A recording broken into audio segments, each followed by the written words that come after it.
시청자 여러분 안녕하십니까. 오늘은 여러분께 고백을 할까 하는데요. 무슨 고백이냐고요? 혹시 사랑의 고백? 부끄럽지만 맞습니다. 예수님께서 우리를 사랑하신 같은 사랑으로 시청자 여러분께 다가가고 싶은 마음을 고백하고 싶은데요. 지난번 성서학 박사인 스캇 박사님과의 대담 이후 성체성사의 신비를 더 잘 이해할 수 있는 시간을 마련해야겠다는 생각이 제 안에서 점점 자라났고요. 바로 예수님의 크나큰 성체성사의 신비를 여러분과 함께 나누고 싶었기 때문입니다. 그래서 오늘 이 시간은 스캇 박사님의 영상을 다시 보면서 성체성사의 신비를 탐험해가는 항해의 시간을, 그래서 성체성사의 신비에 더 깊이 들어가는 시간을 가져보려고 합니다. 오늘 이 시간을 위해 함께 해주실 귀한 신부님을 모셨는데요. 이 여정의 길잡이가 되어줄 카톨릭 대학교의 조동원 신부님입니다. 신부님 안녕하세요. 안녕하세요. 네, 사실 길잡이란 말은 너무 좀 과분한 말씀인 것 같습니다. 지난번에 신부님께서 스캇 박사님과 함께 하신 그 대담 내용 저도 유튜브 통해서 너무 재밌고 인상 깊게 봤습니다. 네. 사실 우리 가톨릭 신자들이 성체성사를 어떻게 보면 어떤 때 습관적으로 참석하기도 하는데 스캇 박사님은 개신교 신자로서 성체성사 안에 얼마나 깊은 의미가 담겨 있는지를 본인이 스스로 체험으로 발견을 했고 그걸 통해서 그 사랑이 어떻게 얼마나 하느님 사랑이 그 안에 담겨 있는지를 본인이 발견하신 거잖아요. 그래서 오늘 이 시간을 통해서 그러한 성체성사 안에 담긴 깊은 의미와 사랑의 어떤 메시지를 다시 한번 발견하는 또 보는 그런 시간이 되었으면 좋겠습니다. 역시 하느님의 그 사랑의 신비에 저도 그렇고 신부님도 그렇고 또 시청자 여러분들도 많이 감동받고 가슴이 뜨거워지셨을 것 같은데 맞습니다. 성체성사의 신비 속으로 오늘 좀 더 깊이 들어가 보도록 하겠습니다. 네.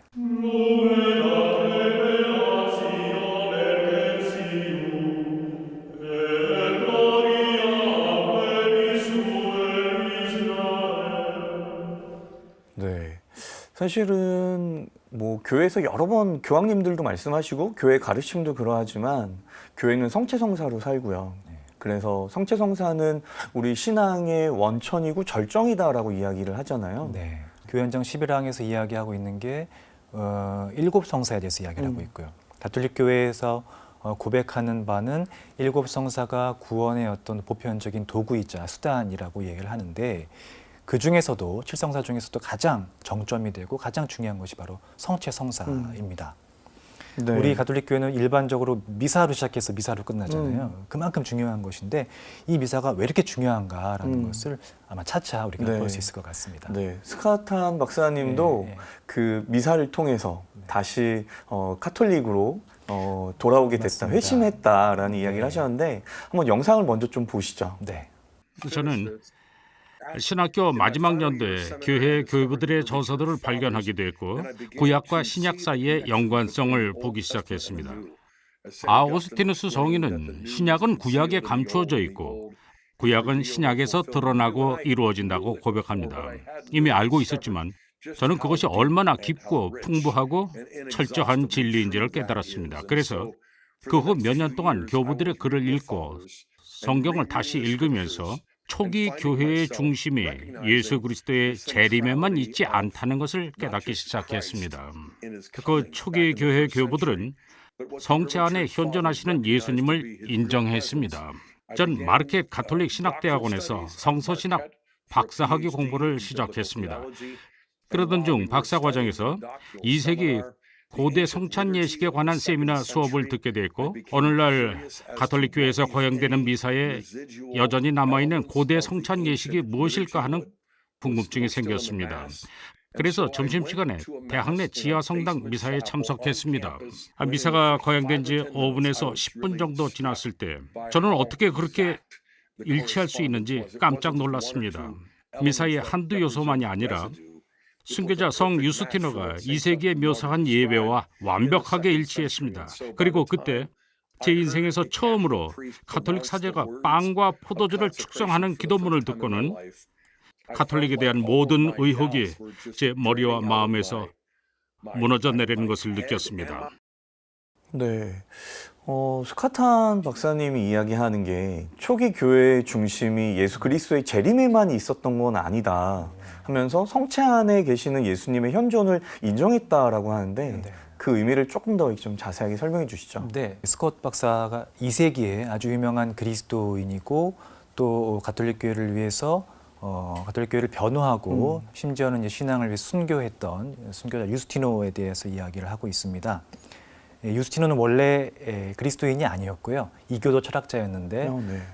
본인이 어떤 진리를 찾아가는 여정 안에서 결국은 그리스도 신앙 안에서 진리를 발견했다라고 생각을 하고 그리스도 신앙으로 개종한 분이었죠.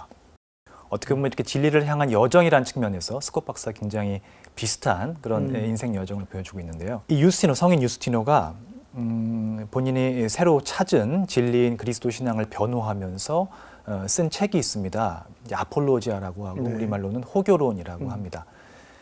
총 2편으로 되어 있는데 그중에 첫 번째 호교론에서 유스티노가 당시에 그리스도인들이 어떻게 성찬례를 거행했고 그리고 이 성체성사 의미가 무엇인지를 설명하는 부분이 있습니다. 제가 잠깐 읽어드리겠습니다. 네. 우리는 그것을 보통 빵과 보통 음료로서 먹고 마시는 일이 없다.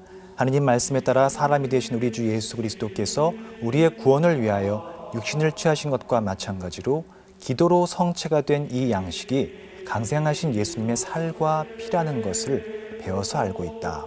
이것이 제1호교론의 내용이고요. 네. 또 다른 저 센트리폰과의 대화라는 책이 네. 있는데 거기에는 합당한 이들에 의해 거행된 기도와 감사는 하느님께서 받으시는 완전하고 유일한 희생 제사입니다.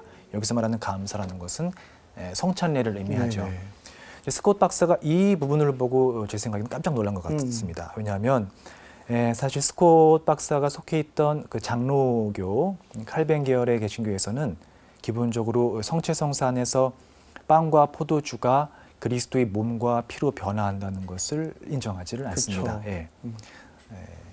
이에 비해서 우리 가톨릭 교회는 실체 변화라고 해서 네네. 성체성사 안에서 이 빵과 포도주가 참으로 우리 그리스도의 몸과 피로 변화한다라고 고백을 하잖아요. 네. 외적인 모습은 빵과 포도주의 모습 그대로 남아있지만 그 이제 본질이 실체가 예수님의 몸과 피로 변화한다라는 것인데 그래서 실체 변화입니다.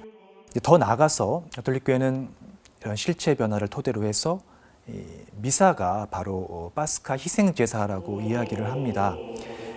그리스도의 몸과 피가 미사 안에 성체 안에 현존한다라는 것은 단순히 이제 그분께서 어떤 그분의 몸과 피만이 현존하는 것이 아니라 그 안에 담긴 그분의 모든 구원 업적들, 특히 그분의 순환과 죽음과 부활 구원 업적이 그 안에 생생하게 이제 살아 움직인다라는 네네. 것이고, 그래서 미사라는 것은 그리스도께서 당신을 희생 제물로 바치심으로써 이루신 그 희생 제사가 이 안에서 생생하게 살아 움직이고 다시 한번 재현된다라고 이렇게 가톨릭 교회는 고백을 하거든요. 네. 당연히 개신교에서는 이 미사의 희생 제사성을 인정하지 않고요. 네네.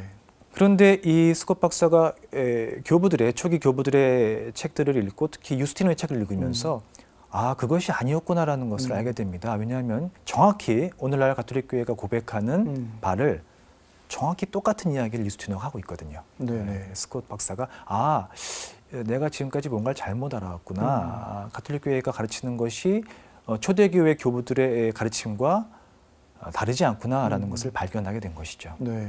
더 깊이 들어가면 들어갈수록 진리를 향해서도 깊이 들어가면 들어갈수록 맞습니다. 카톨릭 교회의 그 보물들을 발견하게 되는 것 같아요.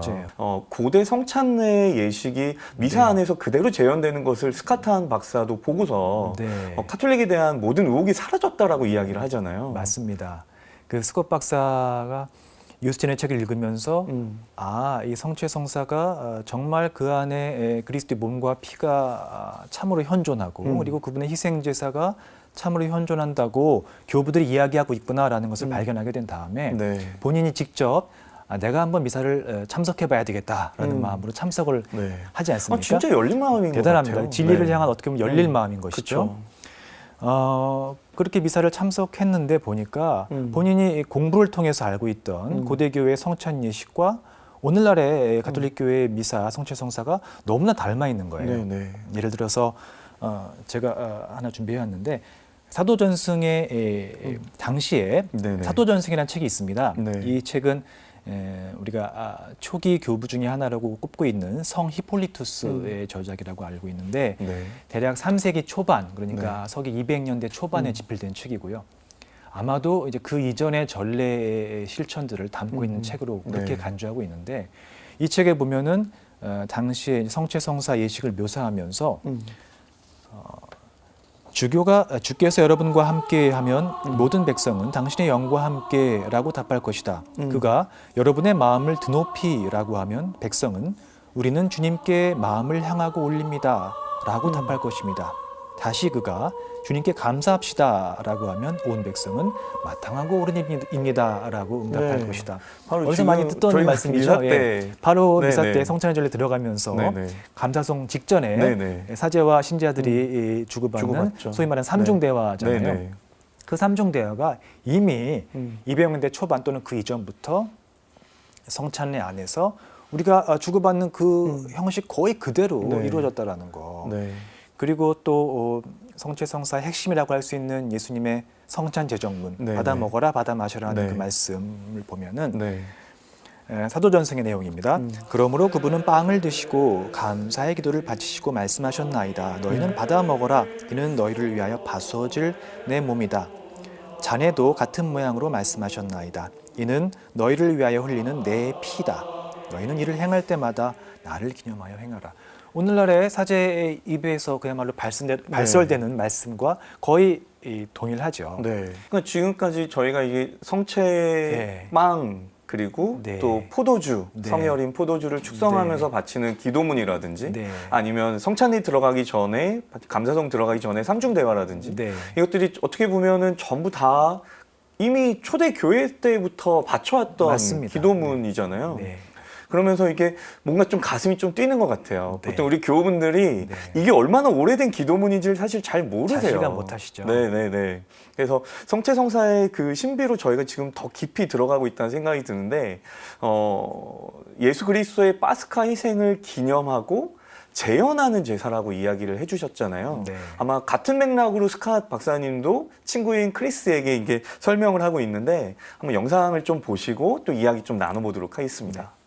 21세기의 그리스도인들이 고백하는 바는 예수님 당시에 어떤 경건한 유다인이나 예수님의 추종자들, 성금요일에 그분 십자가 곁에 있었던 이들조차도 예수님을 희생제물로 알아볼 수도 고백할 수도 없었을 거예요.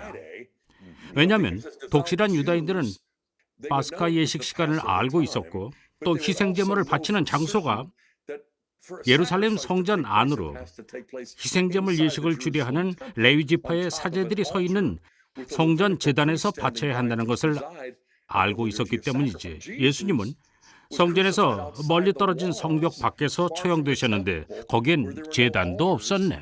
저는 크리스에게 당시에 예수님의 추종자들이 본 것은 파스카 희생제물이 아니라 로마의 처형이었지. 그래서 어떻게 로마의 처형이 희생제물이 되었는지, 그리고 단 한 번 십자가의 거룩한 죽음 이후 양들과 동물들을 파스카의 희생제물로 바치던 예식이 왜 사라졌는지가 진짜 질문이 되어야 하네라고 말했습니다. 크리스는 전혀 생각도 못했어. 나도 마찬가지야. 난 대답을 찾아야만 했네라고 말했습니다. 초기 교회 교부들이 사도 바울의 고린토전서 5장 6절과 7절을 가리키며 한 말씀들로 알았네. 사도 바울은 고린토인들에게 파스카 양이신 그리스도께서 희생되셨음을 일깨웠어. 우리의 파스카 양이신 그리스도께서 희생되셨으니 누룩 없는 빵으로 축제를 지냅시다 하셨지. 물론 그 축제는 현재 우리가 미사라고 부르는 성찬이야. 그래서 사도 바울은 내가 정말로 구약이 신약에서 완성되는 걸 보도록 문을 열어주셨네.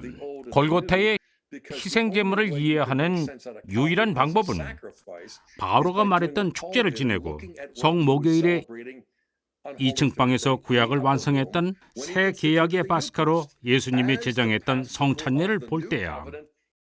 그러니까 그 당시에 예수님께서 돌아가셨을 때에는 예수님의 죽음을 그렇게 희생 제사로 아마 보지 못했다. 네. 십자가상의 처형으로만 그렇게 봤을 것인데 그것이 어떻게 희생 제사로 연결이 되는지 네. 오늘날에도 사실 저희가 이렇게 미사를 드리면서도 이게 그 구약에서부터 이어져 오는 그 파스카 희생 제사가 예수님을 통해서 완성되었다는 것을 이렇게 제대로 다 이해하기에는 저희도 사실 좀 어려움이 있어요. 사실 이것을 말씀드리려면 먼저 구약의 파스카 예식에 대해서 잠깐 말씀을 네. 드려야 될 것 같습니다. 구약의 파스카 예식에 대해서 규정하는 성경에 규정하는 내용이 탈출기 12장하고요. 네. 신명기 16장에 자세히 나옵니다. 먼저 탈출기 12장을 보면 묘사하기를 집집마다 작은 가축, 즉 어린 양이나 어린 염소를 마련해서 그 짐승을 잡아서 도살해서 그 피를 각 집에 그 집에 문설주와 상인방에 발라라라는 그러한 말씀이 나오고요. 이에 비해서 신명기 16장에서는 주님께서 당신의 이름을 머무르게 하시려고 선택하시는 곳에서 양과 소를 주 너희 하느님께 파스카 제물로 잡아 바쳐야 한다. 여기서 주님께서 당신 이름을 머무르게 하시려고 선택하시는 곳은 바로 예루살렘 성전을 성전. 말하는 것이죠. 예수님 당시에는 바로 이 신명기 16장에 따라서 예루살렘 성전에서 파스카 제물을 잡아서 도살을 하고 바쳤죠. 그렇기 때문에 이 구약의 파스카 예식에 익숙한 사람들은 도대체 예수님의 십자가 죽음이 파스카 희생 제사라는 것이 아주 바로 연결되기는 쉽지가 않았을 겁니다. 아마 스캇 박사님도 네. 성전 밖에서 이루어졌던 예수님의 죽음이었기 때문에 맞습니다. 네네. 네. 첫째로는 이제 파스카 제물은 동물을 네네. 도살해서 바쳤던 것이고요. 둘째로 주님께서 말씀하신 것처럼 예수님의 처형 장소는 성전 안도 아니고 도성 안도 아니고 네. 심지어는 도성 바깥에 사형터였던 골고타 언덕이었잖아요. 네. 사실 오늘날을 살아가는 우리 그리스도인들은 어떻게 보면 당연하게 여기는 것이 있죠. 예수님께서 파스카 희생 제물로서 십자가에 못 박혀 죽음을 당하셨다라는 거. 그렇게 알고 그렇게 믿습니다만 그러나 당시에 예수님의 처형 그 순간에 거기 있던 사람들에게는 그것이 전혀 당연한 생각이 아니었던 것이죠. 심지어는 상상도 못할 일이었고요. 이제 그때 제자들의 반응 우리가 잘 알고 있잖아요. 제자들은 예수님의 순환과 죽음을 보면서 우리 주님께서 파스카 희생 제물의 길을 가시는구나라고 생각한 것이 아니라 그냥 정말 충격과 공포에 빠져서 스승을 버리고 다 도망갔죠. 네. 그들은 그 당시에는 정말 상상을 하지 못했던 겁니다. 어떤 십자가의 걸림돌이라고 할 수 있는데 이 십자가의 걸림돌이 그 당시 사람들만이 아니라 오늘날 우리에게도 어떻게 보면 좀 적용이 되는 것 같아요. 사도 바오로가 이렇게 말씀하시죠. 우리는 십자가에 처형되신 그리스도를 선포합니다. 이 그리스도는 유다인들에게는 걸림돌이요 이방인들에게는 어리석음이지만 부르심을 받은 이들에게는 하느님의 능력이시며 하느님의 지혜십니다. 사도 바울의 말씀처럼 우리는 십자가의 어리석음을 선포하는 사람들인데 사실 이것을 받아들이고 알아보기가 쉽지가 않죠. 왜냐하면 세상의 구원자시고 전능하신 하느님의 아드님이시라는 분이 십자가에서 그렇게 처참하게 순환하시고 못 박혀 죽음을 당하셨다는 것이 오늘날 우리에게도 그것은 굉장한 걸림돌이 될 수가 있고 도전이 될 수 있는 일인 것 같습니다. 신부님 얘기하신 것 중에 한 가지 좀 궁금한 게 생겼는데 이제 구약의 파스카를 완성하시는 새로운 신약의 파스카 예수 그리스도를 이야기했는데 구약의 파스카가 이스라엘 사람들에게 있어서 어떤 의미인지를 간단하게 한번 좀 짚고 지나가야 될 것 같아요. 구약의 파스카는 기본적으로 빼샤우라는 말에서 나왔다고 하는데 거르고 지나가다라는 뜻을 가지고 있습니다. 즉 이스라엘 백성이 이집트 땅에서 오랫동안 노예살이를 했잖아요. 그러한 노예살이하는 이스라엘 백성을 하느님께서 모세를 통해서 구원하시는데 하느님께서 이집트의 마지막 재앙, 10가지 재앙 통해서 마지막 재앙은 아들들을 다 치시는 그러한 재앙이 있었는데 그때 바로 이 파스카 제물을 바쳐서 그 피를 문설주에 바른 이스라엘 집 자손들만 죽음의 천사가 거르고 지나갔다라고 해서 이제 파스카 축제라는 말이 나왔고 이스라엘 백성의 어떤 해방과 또 구원을 상징하는 그러한 축제이죠.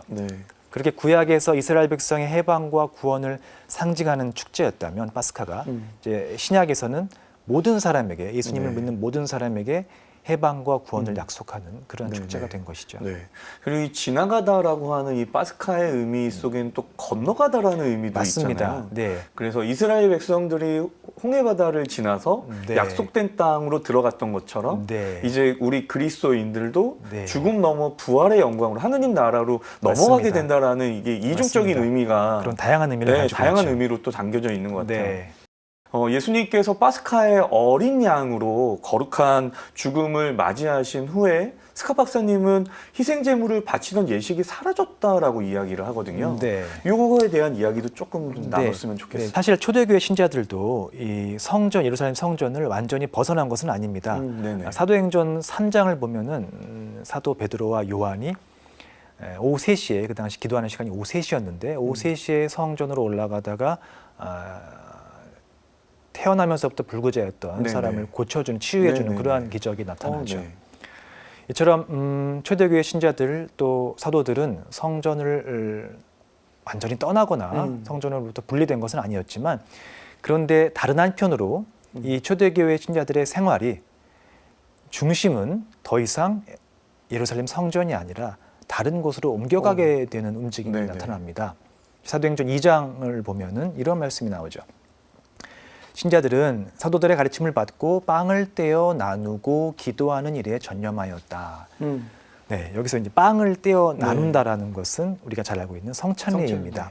즉, 이제 초대교회의 중심은 더 이상 성전에서 예루살렘 성전에서 희생제물을 잡아 바치는 그러한 예식이 아니라 네. 예수님의 순환과 죽음과 부활을 기념하는 빵을 떼어 나누는 예식, 즉 성찬례로 옮겨가게 되었다라는 것을 네네. 의미를 하죠.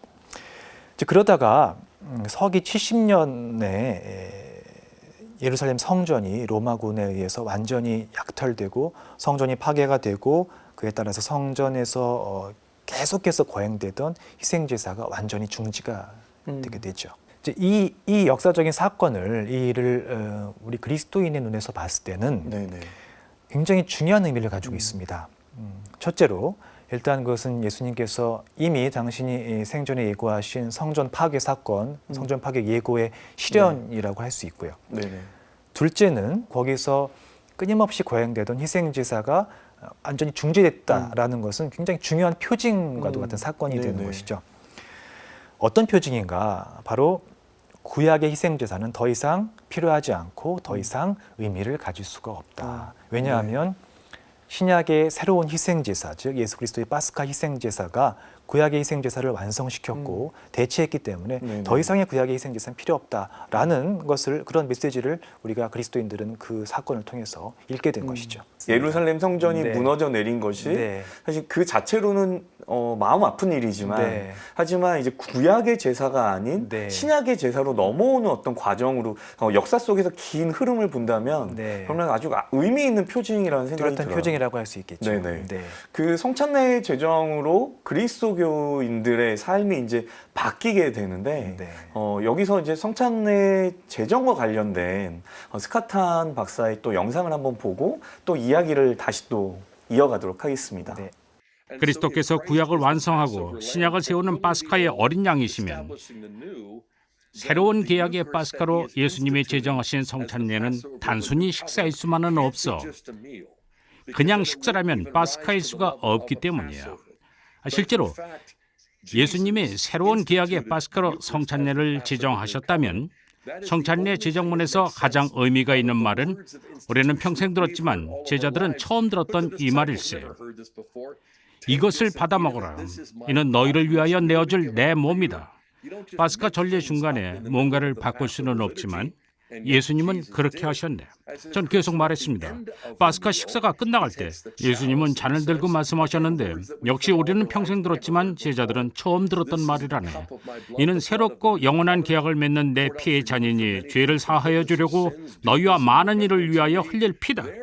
너희는 나를 기억하여 이를 행하여라. 크리스, 예수님은 여기서 다시 파스카 전례를 바꾸셨네요. 제자들은 틀림없이 예수님의 말씀과 행위를 궁금하게 여겼을 거야. 또 다른 파스카 전례가 있나? 저 말씀이 사실인가? 제자들은 다음 날 예수님의 시신을 보고 나서야 몸을 내어준다는 의미와 피를 흘린다는 의미를 깨달았을 것이네. 제가 말했습니다. 성찬예는 마지막 파스카, 최후의 만찬 이상의 의미를 지니네. 성찬예가 단순히 음식이라면 골고타는 단지 처형일 뿐이에요. 성찬예가 새 계약의 파스카라면 그건 단순한 식사일 수 없고 구약의 파스카 식사에 불과할 수도 없네.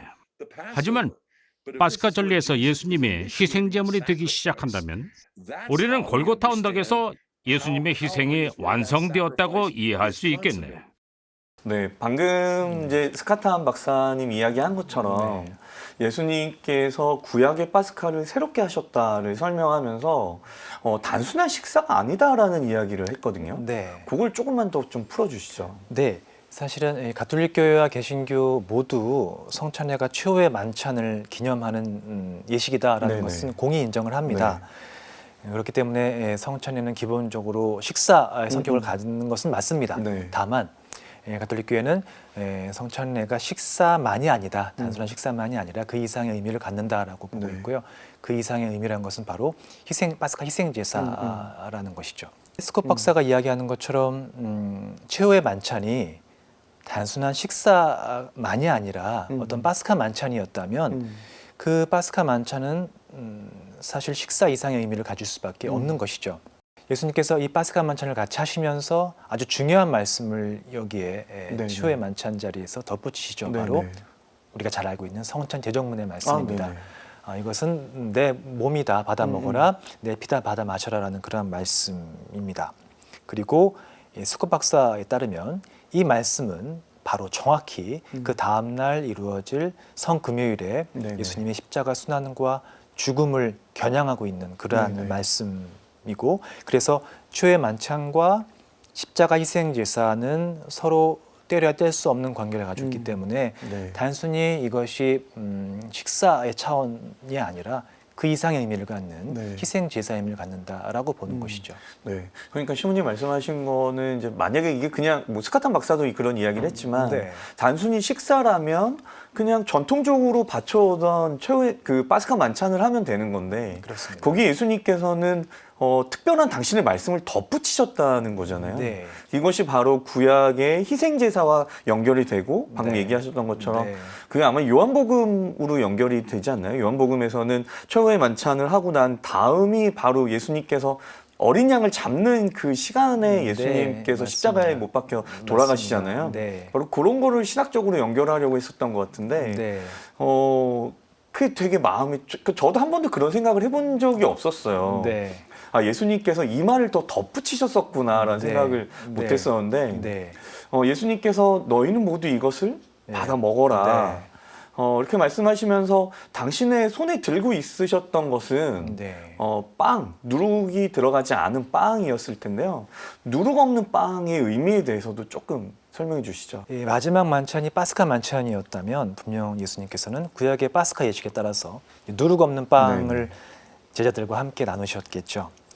구약의 파스카 예식의 의미는 아까 말씀드린 것처럼 이스라엘 백성이 너무나 괴롭고 고통스러웠던 그 이집트 노예살이에서 해방된 사건을 기념하는 것이잖아요. 이 신약의 파스카에서는 예수님께서 스스로 파스카 어린 양이시자 또 스스로 누룩 없는 빵이 되셔서 우리에게 당신 자신을 내어주시는 것이고, 우리는 구약의 이스라엘 백성들이 파스카 예식을 통해서 이집트에서의 해방을 기념했다면 우리는 신약의 새로운 파스카를 통해서 죄로부터의 해방과 구원을 기념하는 것이죠. 제가 한 가지 떠오르는 장면이 있는데요. 영화 패션 오브 크라이스트 아시죠? 거기 보면은 사랑받는 제자였던 사도 요한이 스승의 그 순환의 처참한 순환의 길을 처음부터 끝까지 쭉 동행하는 장면이 나옵니다.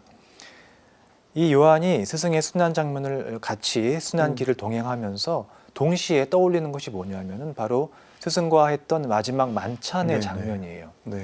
그 요한이 예수님께서 십자가에 못 박혀서 그 십자가가 들어 올려지시는 그러한 피투성이 예수님께서 들어 올려지시는 그러한 장면을 보면서 요한이 정확히 그 장면과 최후 만찬 때 예수님께서 너희는 모두 이것을 받아 먹어라. 이는 너희를 외어내어 줄 내 몸이다라고 하시면서 빵을 들어 올리시는 그 장면을 정확히 오버랩 시키면서 회상을 하는데 굉장히 의미심장하죠. 즉 예수님께서 파스카 식사 때 그렇게 들어올리시고 나누셨던 그 누룩 없는 빵이 바로 십자가에 못 박히신 예수님 당신 자신이다라는 네. 겁니다. 네.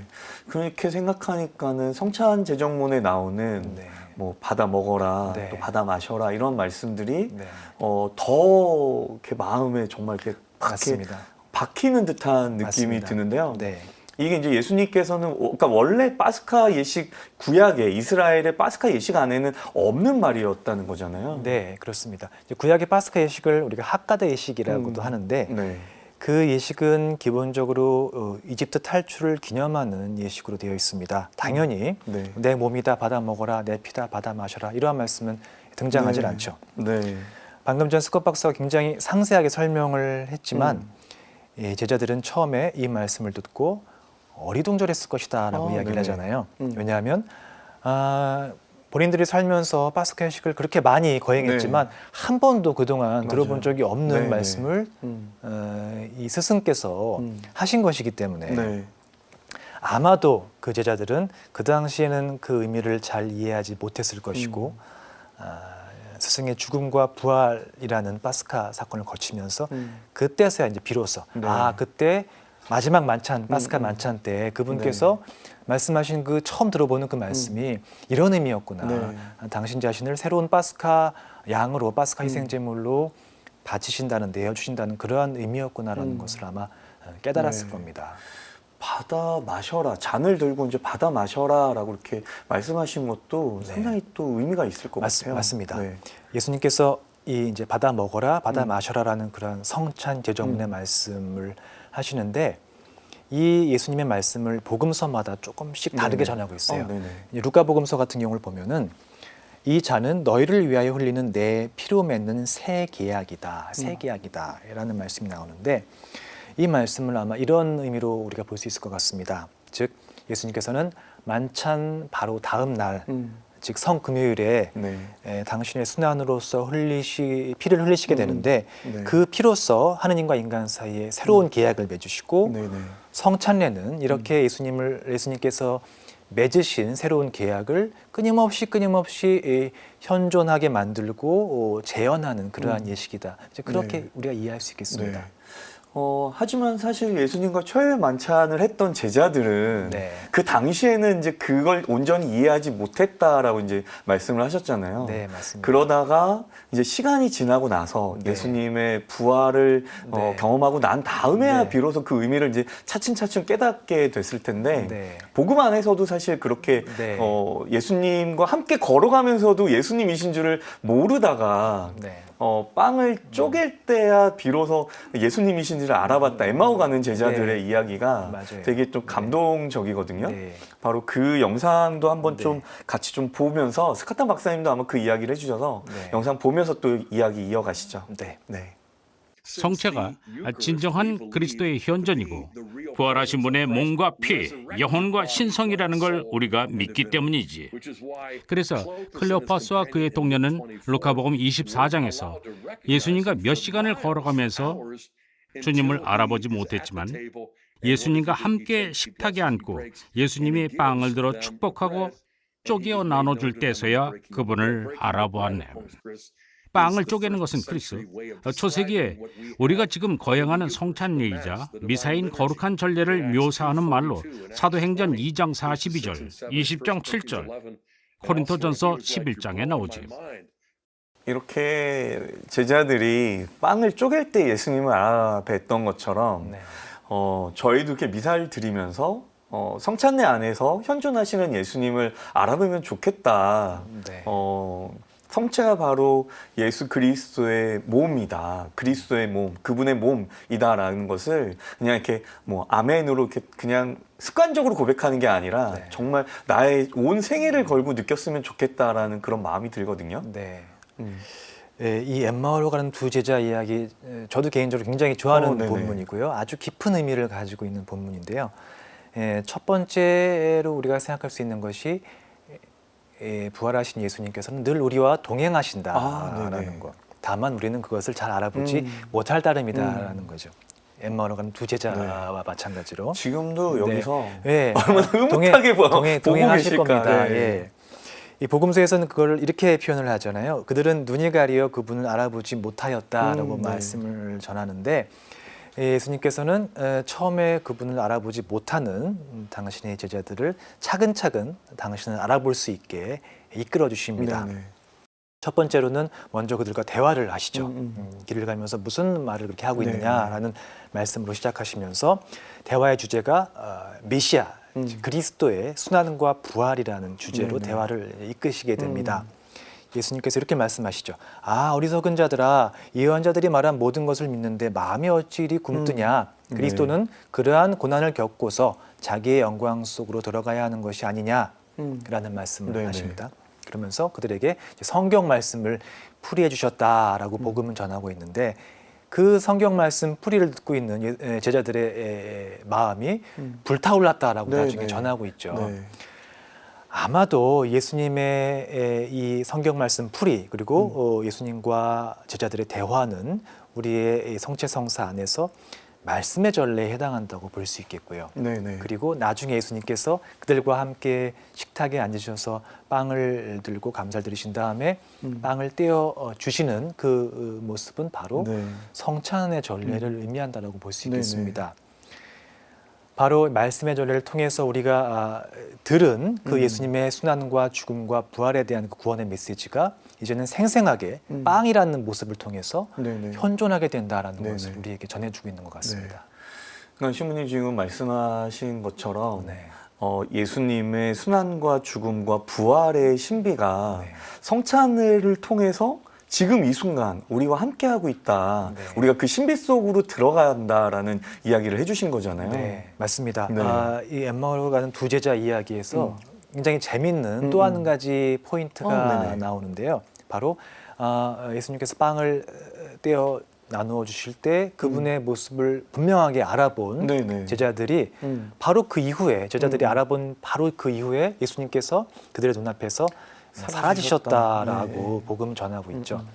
아, 도대체 왜 예수님께서 제자들이 그분을 빵을 통해서 빵을 떼어 나누시는 그 행위를 통해서 알아배웠을 때 그분이 갑자기 왜 그들의 눈앞에서 사라지셨는가라는 질문을 제기할 수 있는데 아마도 우리가 빵만으로 충분해서이지 않을까라는 생각을 할 수가 있겠습니다. 네. 즉 이미 이 빵 안에 그리스도께서 온전히 현존하고 네네. 계시기 때문에 부활하신 네네. 그분께서 현존하고 계시기 때문에 더 이상 이제 그분의 모습이 보이지 않고 이 빵을 통해서 그분의 현존을 우리가 알아볼 수 있다. 그리고 그 이 빵이란 것은 단순히 빵으로 끝나는 것도 아니고 또 예수님의 순환과 부활이 과거의 사건으로 끝나는 것이 아니라 우리가 지금 나누는 이 빵을 통해서 그분의 십자가 순환과 죽음과 부활이 지금 이 자리에서 다시 이루어지고 생생하게 살아 움직인다는 것을 우리가 네. 생각해 볼 수 있겠죠. 네. 사실 저도 그 얼마 전에 이제 그 주님 승천 대축일이었을 때 네. 복음을 읽으면서 되게 좀 인상적이었던 것 중에 하나가 그 처음 예수님께서 십자가에 못 박혀 돌아가셨을 때는 제자들이 두려워하고 다 도망치고 네. 그랬었던 제자들이 또다시 예수님과 이별하는 거잖아요. 주님 네. 하늘로 오르실 때는. 네. 근데 오히려 제자들이 기뻐하였다라고 이렇게 이야기를 나오고 네. 그리고 예루살렘으로 돌아가서 하나님을 찬양하면서 지냈다라고 자신들의 일상의 삶으로 돌아갔다라는 이야기를 하잖아요. 맞습니다. 그러니까 지금 방금 신부님 얘기하셨던 것처럼 네. 성찬례 안에 온전히 현존하시는 예수 네, 그리스도 맞습니다. 그분으로 충분하다라는 네. 말씀도 되게 네. 마음에 좀 와닿네요. 네. 예수님은 또 이는 새롭고 영원한 계약이다라고 이렇게 말씀을 하시는데 하느님과의 어떤 계약에 관한 이야기, 저희가 이제 희생제사에 대해서 이야기하고 제물에 대한 이야기도 많이 나누는데 네. 계약에 대한 이야기를 또 스카트한 박사님 또 이야기를 하거든요. 네. 영상 또 보시고 또 이야기 나누시죠. 네. 고대 이스라엘과 구약 전체에서 하느님과의 계약의 개념을 정확히 이해해야 하는데 이는 우리가 사회 안에서 통상적으로 행하는 계약과는 거리가 있기 때문입니다. 구약을 자세히 들여다보면 명확히 이해하게 되는데 사회의 통상적인 계약은 단지 재산을 교환하는 거래일 뿐입니다. 이건 당신 것이고 저건 내 것이라는 의미로 일종의 재산의 교환 또는 약속의 교환이 계약에서 필요한 전부입니다. 곧 계약을 파기할 수 있고 계약 당사자와 더 이상 거래를 하지 않을 수 있습니다. 반면에 하느님과의 계약은 나는 당신의 것, 당신은 나의 것이라는 의미입니다. 하느님과의 계약은 약속의 차원을 넘어 그분의 이름을 부르는 것으로 이 계약은 일종의 맹세입니다. 이 맹세에 해당하는 라틴어 단어가 사크라멘툼이고 이 맹세에 해당하는 히브리어 세바는 스스로를 일곱하다라는 의미로 이는 창조와 연결됩니다.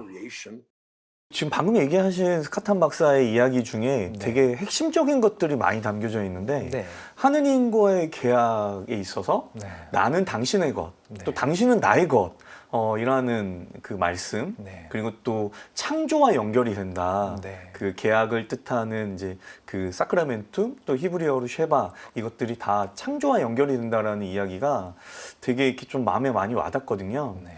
그러니까 영원한 계약이라는 말, 그러니까 예수님께서 하신 새롭고 영원한 계약이라는 말도 당신께서 우리를 위해서 온전히 자신을 내어주시고 그렇게 당신의 사랑으로 우리를 늘 새롭게 창조해 가신다. 그런 의미로 또 볼 수 있을 것 같아요. 주일도 역시 마찬가지로 그 안식일 다음 날, 그러니까 새로운 또 창조의 새로운 날이잖아요. 안식일이죠. 네네. 네, 맞습니다. 지금 스캇 박사 계약이라는 어떤 키워드를 통해서 다시 한번 성찬례를 자세히 네네. 설명을 하고 있는데요. 창세기 1장을 보면은 하나님께서 6일 동안 세상을 창조하시고 네. 일곱째 날, 7일째 되는 날 쉬셨다라고 전하고 있죠. 많은 학자들은 이 이야기를 하느님과 피조물 또는 하느님과 인간 사이의 어떤 계약을 상징한다라고 보고 네네. 있습니다. 그래서 앞서 스캇 박사가 이야기한 것처럼 히브리어 쉐바라는 말 자체가 일곱하다, 스스로 네네. 일곱하다, 이게 계약을 네. 맺는다라는 의미거든요. 네. 안식일과 관련되어 있는 것이죠. 이 계약이 어떻게 성립되는가? 바로 하느님께서 세상을 또 인간을 창조하심으로써 성립이 네. 되는 것이고요. 그리고 그렇다면 이 계약을 어떻게 준수하는가? 바로 안식일을 준수함으로써, 즉 하느님께서 세상 창조를 마치시고 일곱째 날 쉬셨던 그 쉼에 네. 동참하는 안식일을 준수함으로써 이 계약에 동참한다라는 네. 것이거든요.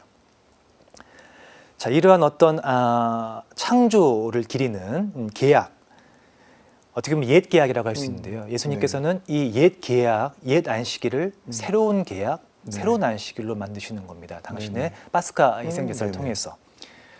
그래서 그분의 이 구원 업적은 단순히 어떤 우리를 죄에서 해방하고 용서하는 차원을 넘어서서 모든 것을 새롭게 창조하는 네. 것이기도 합니다. 네네. 사도 바오로가 말씀을 하죠. 누구든지 그리스도 안에 있으면 그는 새로운 피조물입니다.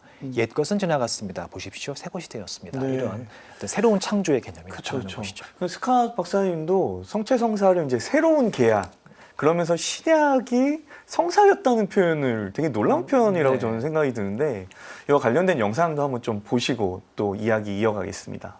예수님만이 사용하신 신약의 그 구절은 단 한 번 사용하신 곳이 산상설교의 산이 아닌 성목요일의 이층방이었다는 것에 예수님은 파스카 전례를 거양하시면서 파스카를 성찬례로 제정하시어 구약을 완성하시고 신약을 세우시며 그 구절을 사용하신 유일한 때이기 때문인데 그리스 신약 성경에서는 새로운 계약으로 루카복음 22장에서 이렇게 표현되고 있네. 이 잔은 너희를 위하여 흘리는 내 피로 맺는 새 계약이다. 이것도 죄를 사하여 주려고 너희와 많은 이를 위하여 흘릴 피다와 같은 거네.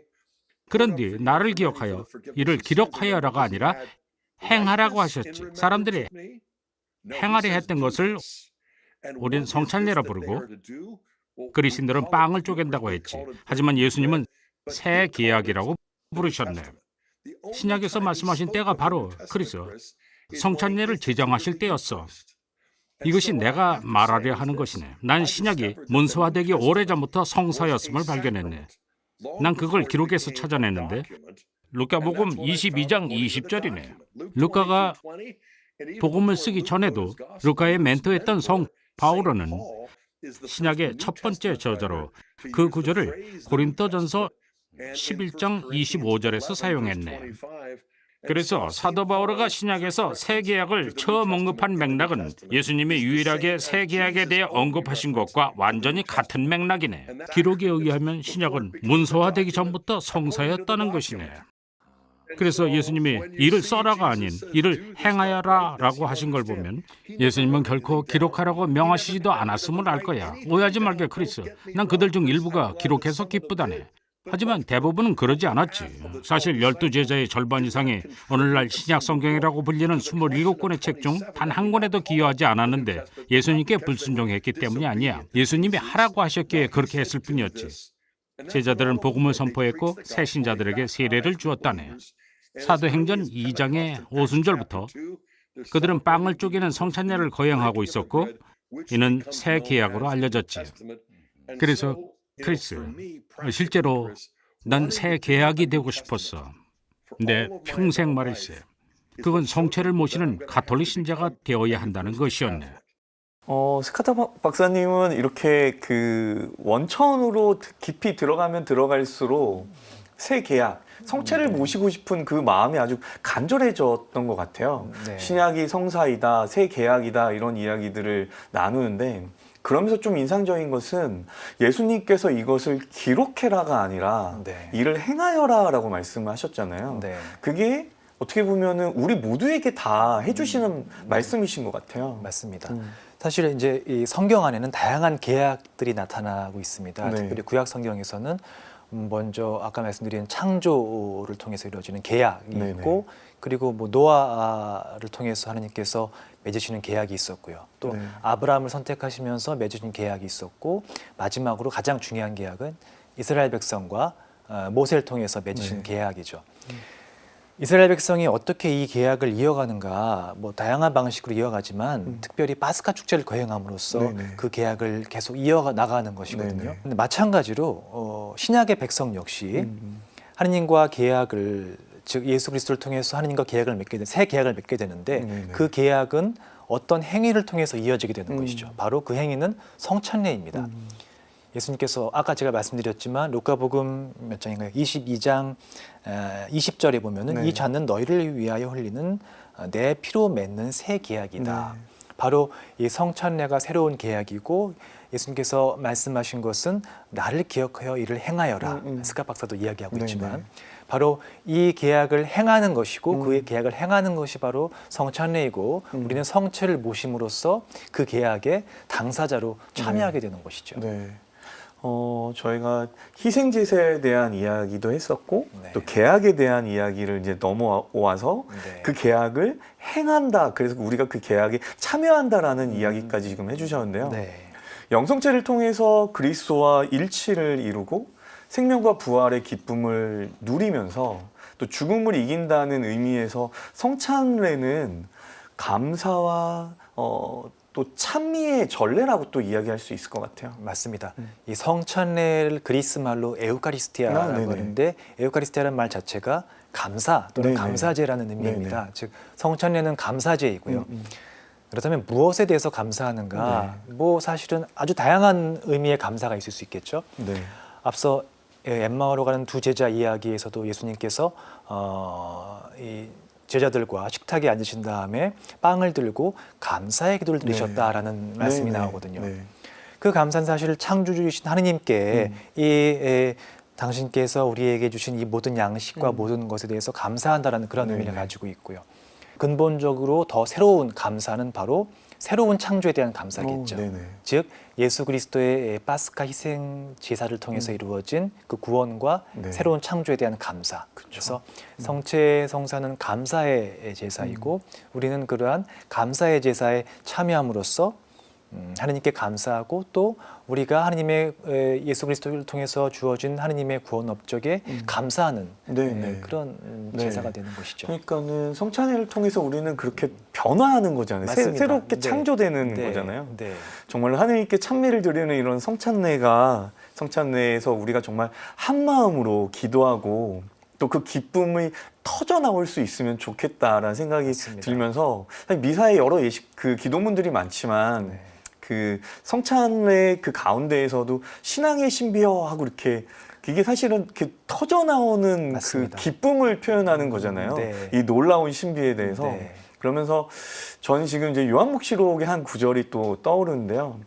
하느님을 경외하는 모든 이들아, 우리 하느님을 찬미하여라. 이렇게 정말 이렇게 터져 나오는 그 기쁨을 어떻게 주체하지 못하고 성찬날에서 우리가 그렇게 하느님께 감사를 드리고 찬미를 하게 되는데, 어린 양의 혼인잔치에 나오는 그 말씀이기도 한 것 같아요. 네. 그래서 카탄 박사님은 성체성사를 어린 양의 혼인잔치라고도 이야기를 하거든요. 네. 그 이야기를 좀 먼저 좀 화면으로 보시죠. 묵시록 19장 9절에서 요한의 묘사가 절정에 달하는데 바로 어린 양의 혼인잔치입니다. 혼인이란 말을 들으면 신랑이 누구인지 궁금해지지만 우린 그리스도라는 걸 압니다. 그럼 신부는 누구일까요? 교회입니다. 신랑은 신부에게 뭘 주고 싶어 할까요? 예수님은 부활하셨고 우리가 성체로 그분을 모실 때 그분은 우리 인간의 살과 피를 그분의 불멸의 영광스러운 인간성에 참여시킵니다. 인간성을 신성화시킬 뿐만 아니라 우리를 신성하게 만드십니다. 우리 유한한 우리가 무한한 하느님께 참여한다라는 성체성사는 바로 그런 의미도 또 있는 것 같은데요. 천상의 혼인잔치로 우리가 초대된다라고 이렇게 지금 말씀을 하신 것 같아요. 네. 사실 혼인이라는 것이 남자와 여자의 결합이고 인간들의 어떤 관계들이 다양한 방식으로 이루어질 수 있겠습니다만 그 중에서 가장 깊고 가장 내밀한 관계가 사실은 이 혼인의 결합이지 네네네. 않습니까? 전통적으로 성경은 그러한 이유 때문에 하느님과 당신 백성 사이의 그 관계를 혼인에 비유했었고요. 네. 특별히 신약 성경은 그리스도와 그분의 교회 사이의 관계를 혼인에 비유를 네네. 합니다. 이 혼인이라는 말로 표상되는 굉장히 깊고 내밀한 관계가 사실 우리 각자와 그리스도 사이의 어떤 일치와 결합에도 적용될 수 있겠습니다. 왜냐하면 혼인이라는 것이 남자와 여자가 창세기 2장에 따르면은 부모를 떠나서 서로 한 몸이 된다라고 이렇게 표현되고 있는데 우리는 성체 성사에 참여함으로써 그리스도의 몸과 피를 모시고 그분과 사실은 한 몸이 하나, 되는 것이거든요. 네네. 하나가 되는 것이거든요. 네네. 그런 의미에서 이 성체를 모신다라는 것, 성체 성사에 참여한다라는 것은 혼인에 비유될 수 있을 만큼 이렇게 아주 깊고 내밀한 관계인 것이고 그 관계 안에서 우리가 그분의 모든 것에 그분의 인성과 그분의 신성에 네. 참으로 참여하게 되는 것이죠. 방금 시부님이 얘기해 주셨던 것처럼 그 어린 양의 혼인잔치에 하느님의 어린 양 그 혼인잔치에 우리가 참여하고 성찬례를 통해서 그분의 살과 피를 받아 모심을 통해서 우리는 그렇게 새롭게 창조된다. 그리고 감사와 찬미를 드리는 천상의 잔치에 우리가 지금 참여하게 된다. 네. 참된 기쁨과 희망이 바로 거기에서부터 이렇게 솟아나는 것이 아닐까라는 생각이 듭니다. 정말 오늘 이런 이야기 하는 것만으로도 가슴이 진짜 뭉클뭉클한데 아마 오늘 이 영상을 보시고 나면 방송을 보시면 많은 분들이 본당에서 미사 드리실 때 너무 다르실 것 같아요. 가슴이 진짜 울컥울컥. 네, 하느님께 대한 찬미와 감사가 절로 나올 것 같고 내가 카톨릭 신자라는 것이 성체를 영할 수 있다는 것이 얼마나 큰 은총인지를 아마 많은 분들 느끼실 것 같고요. 성체 성사의 신비를 밝혀주시기 위해서 스카탄 박사님과 함께 또 멋진 길잡이 역할을 해주신 조동원 시부님 너무너무 감사드립니다. 감사합니다. 감사합니다. 뿌리 깊은 나무는 그 비바람에도 흔들리지 않듯 자신의 뿌리를 아는 사람은 굳건히 자신의 자리를 지키죠. 우리 신앙인들의 뿌리이자 또 원천인 성체성사에서 우리의 구원을 위해 당신 자신을 아낌없이 내어주시면서 생명으로 빛으로 파스카하고자 초대하시는 분이 바로 예수 그리스도이십니다. 성체 안에 살아계시는 그분의 현존을 삶의 원동력으로 지니고 또 주님을 따르는 그리스도인으로 충실한 삶을 살아갈 수 있기를 바라면서 성 아퀴나스의 토마스 아퀴나스의 시로 마지막 인사드리겠습니다. 오소서 천상의 빵이시여 착한 목자 저희에게 자비의 표지를 보여주소서. 저희를 길러주시고 지켜주시어 불멸의 나라에서 당신의 빛나는 영광을 보여주소서. 아멘. 감사합니다. 감사합니다.